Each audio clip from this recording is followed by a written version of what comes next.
Setiap orang tua berharap anak mendapatkan pendidikan yang tepat dan nilai yang bagus. Namun, bila anak mendapat nilai jelek di sekolah, bagaimana orang tua semestinya harusnya dia bersikap. Dan bila nilai si kecil kurang memuaskan, Anda perlu menghadapinya tanpa emosi.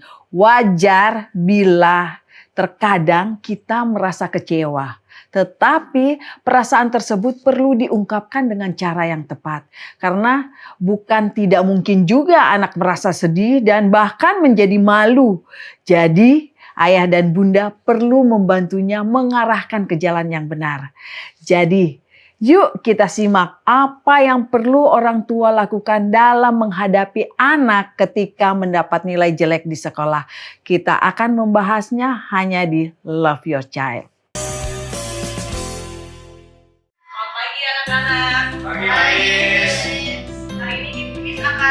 Setiap pagi, anak ini selalu datang dengan semangat.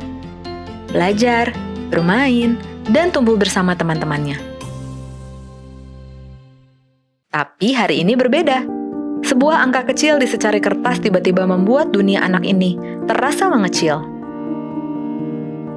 Nilai itu bukan hanya angka, tapi kadang jadi beban yang diam-diam dipikul seorang diri. Ia mulai meragukan diri sendiri. Apa aku bodoh? Apa aku gagal? Kamu berapa?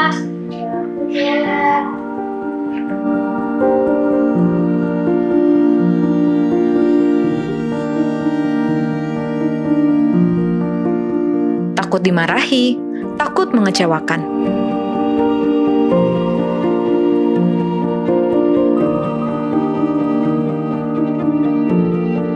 Tapi ternyata, pelukan mama lebih besar dari angka itu. Lebih hangat dari rasa takut.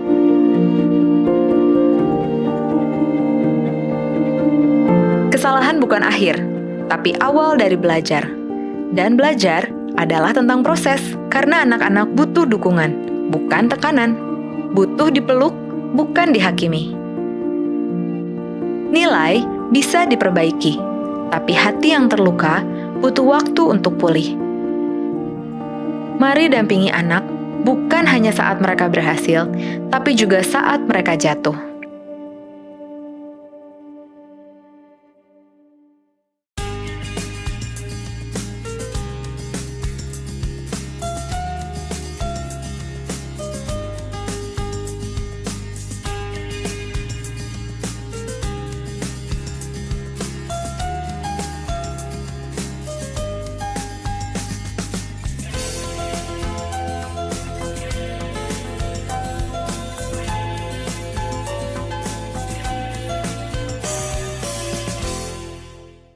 Halo ayah dan bunda pemirsa Hope Channel dimanapun Anda berada. Senang sekali saya Ineke kembali hadir dalam program Love Your Child. Dan satu program yang mengajak kita untuk mendidik, mengasihi anak, menjadikan generasi yang lebih baik. Jika Anda memiliki pertanyaan yang terkait dengan topik yang akan kita bahas atau ingin membahas topik yang lain di episode-episode berikutnya, Anda bisa menghubungi Hopeline Care di 0813 1776 2777 atau tulis di kolom komentar. Dan topik kita pada episode kali ini adalah ketika anak mendapat nilai buruk. Dan untuk membahas topik ini sudah hadir di studio Love Your Child narasumber kita seorang psikolog dan praktisi pendidikan Ibu Helena Valentina MPSI. Psikolog. Halo Ibu Helena. Halo Ibu. Wah, kita hijau ya? Ya, hijau-hijau kita nilai kali rapot ini. Biasa hijau atau biru gitu? Oh iya, cocok sekali dengan pembahasan kita ya. Ketika anak mendapat nilai yang buruk dan ini ada dua reaksi ya, reaksi dari orang tua dan reaksi dari anak. Pertama saya ingin mengetahui dari reaksi orang tua ketika anak mendapat nilai buruk. Tentunya ada bermacam-macam reaksi, tetapi yang sering kali timbul orang tua, reaksi orang tua itu yang apa? paling utama nggak ada yang ketawa, Bu. Nggak ada yang ketawa, wajahnya pasti ada perubahan, tentu saja levelnya beda-beda. Ada yang gitu, ada yang mungkin ya disabar-sabarin tapi dia berusaha menahan, ada yang bijaksana, berusaha untuk menenangkan diri. Jadi macam-macam sih reaksinya. Memang macam-macam. Kadang-kadang ya, Bu, pas bagi rapot kelihatan tuh ya kan, wah tiba-tiba keluar dari ruangan terus bawa anaknya, wah berarti marah besar ini, ya kan. Jadi kita memang tentu saja pada saat pembagian rapot, guru suka menyampaikan bahwa ini masih bisa kita perjuangkan karena untuk menghasilkan prestasi yang baik itu perlu kerjasama dari segitiga emas pendidikan, orang tua, pihak sekolah dan juga anak. Jadi kita tingkatkan ya Bu, seperti itu sih. Tapi kan ada juga orang tua yang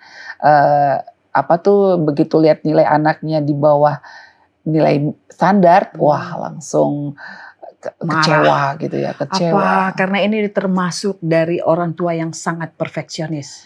Iya, memang tipe manusia kan macam-macam ya. Orang tua murid juga seperti itu. Ada yang tipe perfect, ada yang mungkin juga bisa lebih santai ya. Artinya dia berusaha untuk koreksi diri gitu ya. Tapi ada juga yang abai, masa bodoh. Ada juga sih seperti itu. Tapi nggak ketawa juga gitu. Yang masa bodoh pun nggak ketawa kan. Seperti pola asuh kan ada yang otoritatif, ada yang otoriter, ada juga yang permisif kan. Nah yang permisif biasanya ya masa bodoh, tapi dia nggak kasih tunjuk kalau dia bahagia gitu lihat anak nilai buruk. Tetap aja ada rasa kecewa yang nggak bisa ditutupi dari wajahnya gitu kan. Tapi tentunya semua ini membawa dampak yang tidak baik tentu untuk anak itu sendiri ya. Tentu saja karena nilai buruk itu sebetulnya tidak ada yang suka, termasuk anaknya. Saya yakin semua anak murid juga umumnya kecuali ada yang luar biasa dia punya rencana gitu ya. Umumnya sih memang anak-anak tuh yang saya lihat tidak ada yang senang rapotnya jelek. Ketika dia rapotnya jelek, biasanya mereka juga sedih gitu. Tapi kan memang kita nggak bisa berhenti sampai di situ. Ya udahlah, kalau nilai jelek ya mau bilang apa lagi, kan nggak bisa bilang begitu juga ya. Tapi yang pasti kita juga perlu punya sikap yang bisa menolong anak ini untuk merubah kan gitu Bu. Iya kan? Intinya kan perubahan ya. Jadi kalau sudah jelek mau bilang apa lagi nih, sudah tertulis di rapot, nggak mungkin dirubah. Tapi kan masalahnya ada beberapa bulan ke depan untuk bisa memperbaiki diri dan bisa menghasilkan prestasi yang lebih baik. Karena kalau anak dibiasakan untuk mendapat nilai buruk, nanti lama-lama dia bisa punya label bahwa saya memang bodoh. Iya kan? Ya kan udah jelek lagi. Ya tentu saja dia akan punya label bodoh karena mungkin dari teman-temannya barangkali yang mungkin memberikan label itu. Setelah mungkin pas ngobrol-ngobrol nilai kamu berapa saya jelek gitu misalnya. Nah itu kan membuat dia jadi bisa berkembang menjadi rasa tidak percaya diri yang rendah. Apalagi kalau orang tuanya diungkit-ungkit, diomongin terus, jangan kayak kamu nih, jangan tiru dia ya, nih nilainya jelek nih. Diungkit lagi besok. Wah itu semakin membuat dia yakin bahwa saya memang bodoh. Jadi nggak perlu belajar. Jangan-jangan dia nggak mau kuliah nanti. Jadi Ya itu kan? perasaan anak ya Bu ya, perasaan anak. Jadi ini ada terkaitan dengan dia mempunyai tekanan karena akademik. Iya, jadi tekanan akademik ini kan bisa datang dari mana-mana ya, dari guru dan juga dari sekolah. Dari guru dan juga dari orang tua. Jadi tekanan akademik ini sebetulnya nggak sangat tidak diperlukan ya. Karena sebaiknya anak itu belajar karena memang dia mau dan dia sadar bahwa dia belajar itu untuk kepentingan diri dia dan juga untuk membuat dia menjadi berkat buat orang lain. Itu loh. Tapi kalau yang saya pernah dengar tuh anak-anak dikasih komentar seperti ini sama orang tuanya. Kamu bikin malu mama ya, nilainya jelek. Mama jadi ini gagal sebagai mama, ya kan? Mama malu tahu sama guru kamu. Guru kamu kan teman sekolah mama. jadi sebetulnya ini jadi masalahnya bukan masalah anak jadinya. Jadi masalah si orang tuanya. Nah, harusnya nggak begitu. Ya harusnya ya kita berusaha untuk membuat anak-anak itu ya kalau dia merasa harus bagus itu karena kesadarannya yang kita bangun bersama. Gitu. Jadi nilai buruk itu apakah ini mencerminkan kemampuan daya belajar? Nggak selalu sih, nggak selalu. Yang saya temukan adalah ada juga tipe anak yang mengalami yang disebut dengan underachiever. Underachiever dia IQ-nya tinggi, dia potensinya tinggi. Contoh, dia mungkin tipe mobil balap yang bisa bawa kecepatan 200 km per jam sebenarnya.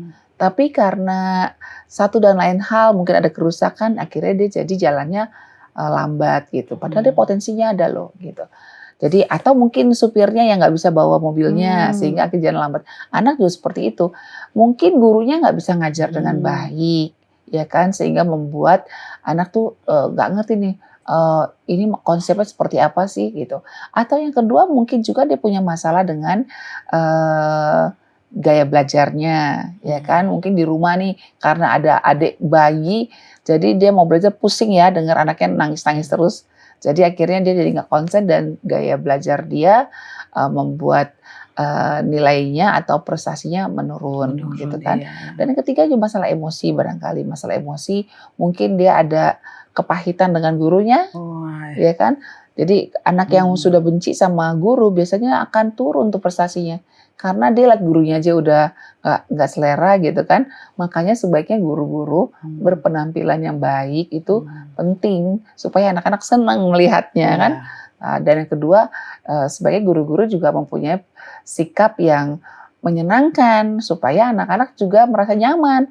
Tapi kalau udah guru tidak berpenampilan baik, terus udah nggak enak dilihat lah ya. Terus yang kedua, kata-katanya itu pedas. Jadi anak-anak ya kepedesan juga. Jadinya setiap lihat guru itu aduh mumet gitu. Itulah, apalagi kalau gurunya suka lempar-lempar jarum. Lempar jarum tuh artinya koreksi. Kamu ya. Itu kan sama juga lempar-lempar jarum. Jadi siapa yang senang dilempari jarum gitu kan. Jadi itu juga membuat anak-anak mungkin merasa tidak nyaman, emosinya jadinya kurang positif sehingga mempengaruhi prestasi dia, padahal mungkin dia pintar. Oh ya. Atau mungkin juga karena dia kurang motivasi ya Bu Helena ya. Tapi Demotivasi. sebelum dilanjutkan Bu Helena ya, kita akan kembali lagi setelah yang satu ini untuk mendengarkan penjelasan yang lebih lengkap lagi.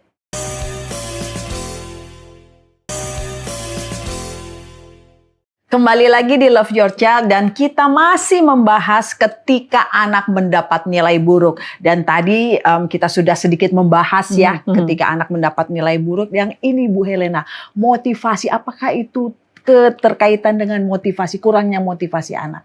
Ya bisa jadi karena banyak hal sih yang bisa menjadi penyebab dari prestasi yang buruk atau nilai raport yang jelek gitu ya. Bisa karena pada saat dia ulangan atau masa ujian itu dia mungkin sedang sakit sehingga dia tidak bisa mengeluarkan the best versionnya, dia tidak bisa mengingat dengan baik apa yang sudah dipelajari, ya kan, bisa seperti itu. Atau mungkin pada saat dia sedang belajar itu adalah masa-masa di mana di keluarganya ada sesuatu yang terjadi, entah itu ada sesuatu yang menyedihkan, ada kematian atau sebagaimana, itu juga akan membuat anak-anak bisa tidak mendapatkan prestasi yang baik gitu kan. Tapi juga ada karena motivasi yang rendah. Motivasi ini macam-macam ya. Bisa karena hatinya itu tidak nyaman ada di kelas itu, tidak nyaman bertemu dengan guru, atau mungkin tidak ada kesempatan belajar. Tapi yang pasti ada 4C yang perlu kita pakai nih untuk membuat anak-anak punya motivasi belajar di sekolah gitu ya. Yang pertama adalah connection. Connection itu adalah perasaan terhubung dengan sekolah, dengan pelajaran, ya kan. Misalnya dia masalahnya dengan matematika. Oke, kita usah hubungkan dia dengan matematika sehingga pada saat pada pelajaran matematika ini mungkin guru-guru bisa membuat bahwa anak itu diperhitungkan di kelas. Artinya saya termasuk loh dalam kelompok pelajar matematika di kelas gitu. Jadi jangan disepelekan anaknya gitu ya. Jadi kalau misalnya Bapak Ibu berbicara dengan guru, mungkin bisa minta tolong supaya anaknya dilibatkan gitu. Tolong dibantu juga untuk diajak berpartisipasi misalnya. Dan C yang kedua adalah capable. Jadi usahakan supaya anak itu bisa sampai pada tahap saya yakin saya bisa melakukan itu. Itu harus dipupuk tentunya Ya ya. iya, jadi perasaan capable itu Hmm. tentu saja dengan cara melihat dulu, nih anak ini masalahnya di mana sih? Hmm. Jadi kalau pas anak dapat nilai jelek, kita boleh cari tahu akarnya di mana. Oh, masalahnya rupanya di masalah tambah kurangnya nih, Hmm. belum mahir dia. Ya sudah, kita ajarkan langkah-langkahnya seperti apa ya yang membuat dia jadi merasa mampu untuk mengerjakan ini. Jadi ketika ada soal lagi, dia yakin saya bisa. Nah, itu ya. Jadi dia termotivasi untuk belajar karena dia bisa. Jadi ada di kelas tuh anak yang benar-benar nilainya sangat-sangat buruk. Tapi ketika akhirnya guru memberikan apa namanya bimbingan, oh ternyata ini menjumlah kalau sudah changing, artinya misalnya 3 tambah 9 kan harusnya menyimpan ya, Hmm. atau changing gitu. Itu masalahnya dia. Ya udah kita ajarin. Nah dari situ dia akhirnya semangat. Jadi tadinya suka bikin gara-gara di kelas, akhirnya dia jadi semangat karena saya bisa. Jadi perasaan capable itu membuat anak termotivasi. Ya. Kemudian yang ketiga adalah perasaan count atau merasa bahwa saya adalah orang yang dianggap penting nih Hmm. oleh orang tuanya, oleh gurunya gitu ya. Jadi usahakan supaya anak bisa memiliki rasa saya yakin bahwa saya penting dan saya bisa membuat perbedaan. Hmm. Nah jadi mungkin orang tua bisa ucapkan tuh sering-sering lah, mama percaya loh kamu pasti bisa, kamu tuh andalan mama loh.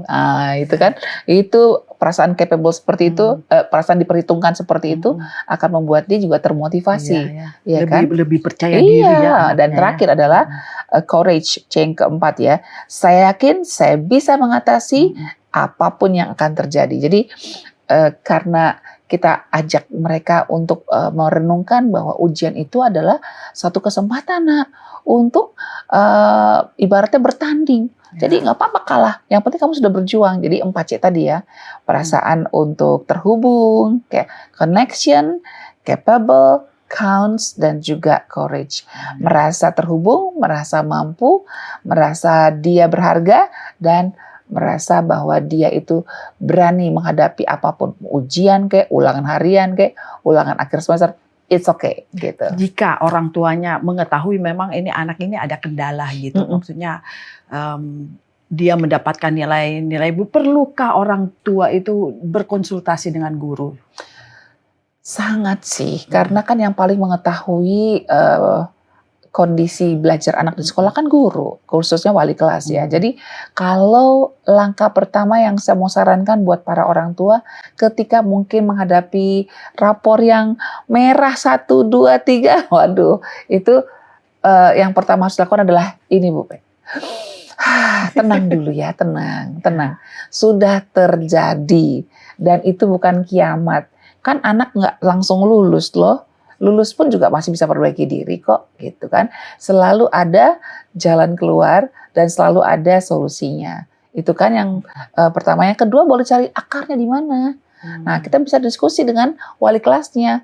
Makanya kalau pembagian rapot sebaiknya orang tua siapkan waktu supaya bisa ketemu gurunya gitu loh. Jadi jangan sampai yang ngambil rapot pembantu gitu atau supir, sehingga akhirnya kita nggak bisa tahu apa yang terjadi sama anak kita. Padahal katanya dia permata kita, ya kan? Kalau dia permata kita, hargailah sedikit waktu untuk anak bisa kita diskusikan bersama dengan guru atau wali kelasnya. Ya kan? Oke. Jadi kalau seandainya ya Bu Helena, anak ini dari kita dia diam saja dan sepertinya dia kurang bicara gitu. Memang kita lihat terindikasi stres atau yang lainnya, tetapi kalau memang dia memang kurang bicara, memang diam aja gitu ya Bu Helena ya. Diam aja karena dia mungkin nggak mau ngomong gitu Iya, ya. nggak mau ngomong. Semua anak yang merasa terancam pasti nggak mau ngomong. Karena apa? Itu kan bagian dari cara dia mekanisme pertahanan diri ya, self defense. Kalau saya ngomong nanti dikorek-korek terus, mendingan diam aja. Iya. Makanya sebelum kita bertanya kita udah ngomong dulu, nak boleh nggak mama tahu apa tuh namanya? Boleh nggak mama tahu kenapa sih kok bisa rapotnya seperti ini? Menurut kamu ini bagus nggak? Gitu. Terus enggak, di mananya yang nggak bagus nak? Ini loh, apa yang bisa mama bantu supaya kamu bisa mendapat nilai yang lebih baik dari ini gitu kan. Menurut kamu nilai yang baik seberapa sih? 8 lah mami. Nah kamu berapa itu? 6. Menurut kamu, apa yang bisa mama bantu supaya bisa membuat kamu mencapai mimpi kamu? Ingat, mimpi dia, bukan mimpi kita. Jadi jangan kita yang targetkan, biar dia yang menargetkan. Jadi kita mungkin bisa bercerita pada dia bahwa yang namanya hidup ini perlu bersakit-sakit dahulu, bersenang-senang kemudian.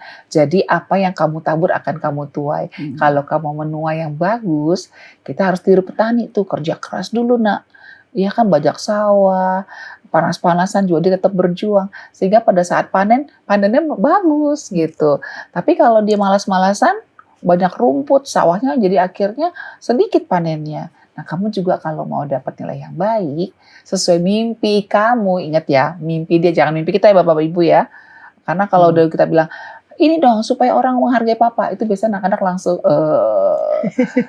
pusing nih gitu ya kan, langsung hilang motivasi ya kan. Tapi kalau untuk mimpi kamu, supaya kamu bisa mencapai mimpi kamu, nah itu kita bisa membuat dia terdorong setelah kita berikan contoh-contoh analoginya ya, misalnya seperti petani kayak gitu ya, kalau memang ada di daerah. Mungkin kalau yang ada di kota, kita bisa lihat-lihat orang-orang yang menabung. Nah, sering-sering menabung lama-lama jadi penuh kan. Coba yang jarang-jarang nabung, otomatis sedikit lah. Nah, demikian juga kalau kamu orang nilainya bagus, ya kamu harus belajarnya lebih sering daripada teman-teman yang lain gitu. Ya, jadi terima kasih sekali ya Bu Helena ya. Kita akan lanjutkan di segmen selanjutnya, mungkin ada tips-tips ya Bu Helena untuk orang tua mengatasi anak-anak yang mendapat nilai buruk, dan kemudian untuk dari sisi anaknya. Baik. Ya, tips-tips selanjutnya. Baik, parents, orang tua, Hope Channel, Love Your Child, kita akan mendengarkan kesimpulan dari Ibu Helena setelah yang satu ini.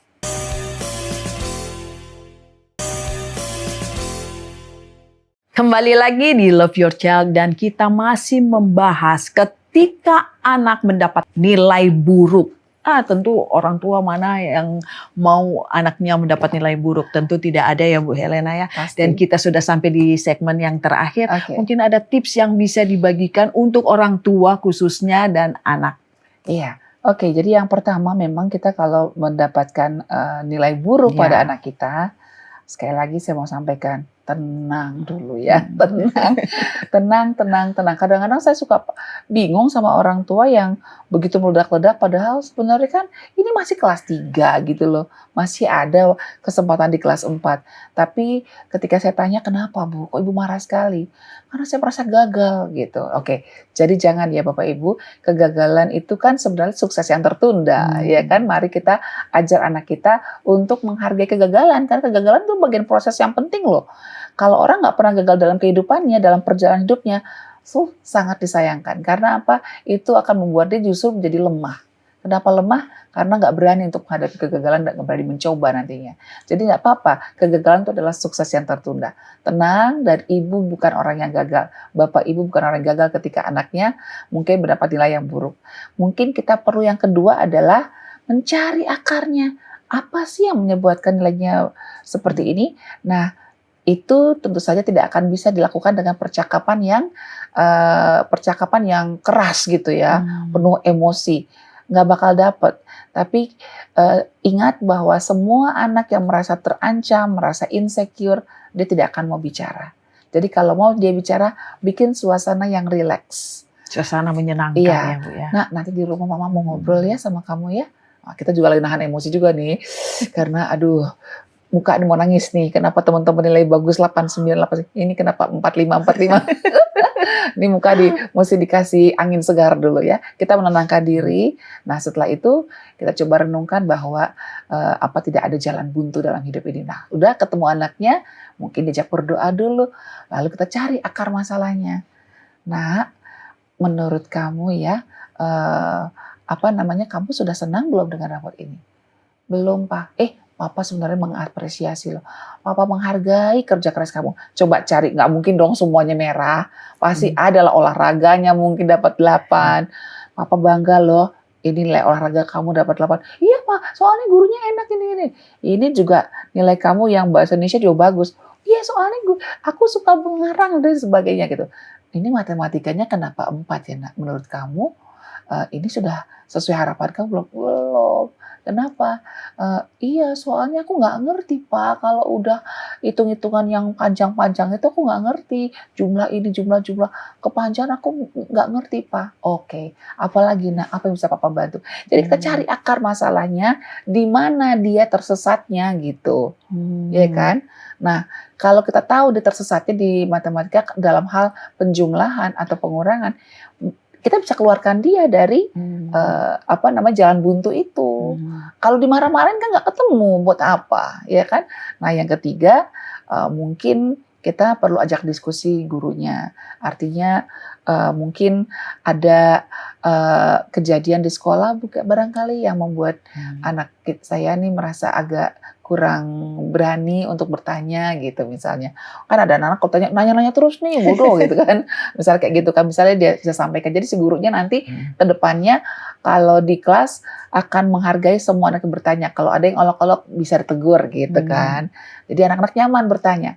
Nah, yang kemudian juga kita perlu juga barangkali kalau orang tuanya sibuk, ya perlu bantuan bimbel barangkali, bantuan dari orang lain untuk menolong anak kita belajar. Kalau toh mungkin dananya nggak ada Bu, di YouTube banyak cara mengajar penjumlahan, pengurangan dengan cara yang menyenangkan. Intinya terima anak kita, bantu dia dan berikan semangat bahwa dia bisa menyelesaikan masalah untuk berprestasi lebih baik. Baik Bu Helena, terima kasih untuk penjelasannya ya. Sama-sama. Membuat kita orang tua lebih mengerti lagi jika kita mendapatkan anak yang mendapatkan nilai yang buruk. Dan terima kasih juga kepada ayah dan bunda yang sudah setia sampai akhir segmen pada episode ini.